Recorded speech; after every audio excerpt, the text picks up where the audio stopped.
बहुत समय पहले की बात है। एक छोटे से गांव में एक जादूगरनी रहती थी। उसका नाम चंद्रिका था। वह बहुत ही खूबसूरत और दयालु थी।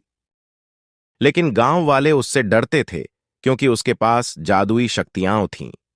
हालांकि चंद्रिका ने कभी किसी को नुकसान नहीं पहुंचाया था। वह हमेशा दूसरों की मदद करती थी, लेकिन फिर भी लोग उससे दूर रहते थे। गांव के एक कोने में एक बूढ़ी औरत रहती थी जिसका नाम वासंती था। वासंती गरीब थी और उसकी हालत बहुत खराब थी। उसे खाने के लिए 2 वक्त की रोटी भी मुश्किल से मिलती थी। एक दिन वासंती की तबीयत बहुत खराब हो गई और गांव में कोई भी उसकी मदद करने को तैयार नहीं था। लोग कहते थे कि वह बुरी किस्मत वाली है और जो भी उसकी मदद करेगा उसकी भी किस्मत खराब हो जाएगी। जब चंद्रिका को यह बात पता चली तो वह वासंती के घर गई। उसने वासंती की हालत देखी और तुरंत उसकी मदद करने का निर्णय लिया।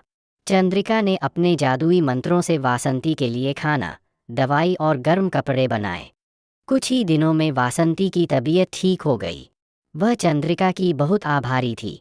वासंती ने चंद्रिका से पूछा, तुमने मेरी इतनी मदद की, लेकिन गांव वाले तो तुमसे डरते हैं। तुमने फिर भी मेरी मदद क्यों की? चंद्रिका मुस्कुराई और बोली, मेरी माँ ने मुझे सिखाया था कि हमें हमेशा दूसरों की मदद करनी चाहिए, चाहे वे हमें पसंद करें या नहीं। मेरे पास जो जादू है वह दूसरों की मदद के लिए है, न कि किसी को नुकसान पहुंचाने के लिए।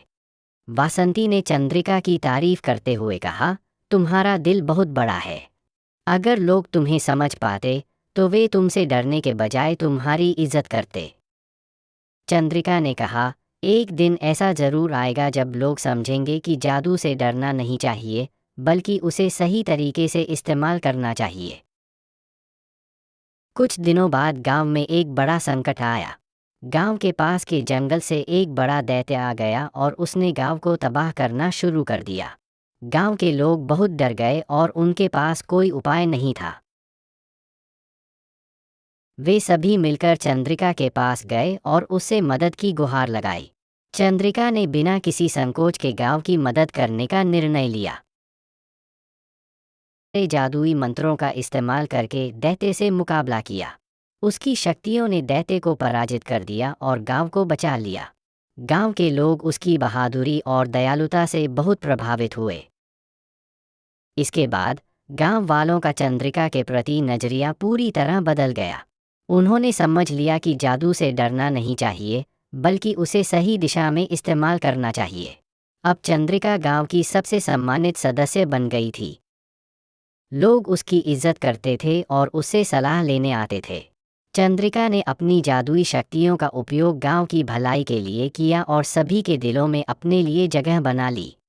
गांव में अब कोई भी उससे नहीं डरता था, बल्कि सब उसे अपना मार्गदर्शक मानते थे। इस तरह चंद्रिका ने अपने नेक दिल और जादुई शक्तियों से गांव में खुशहाली और शांति लाई।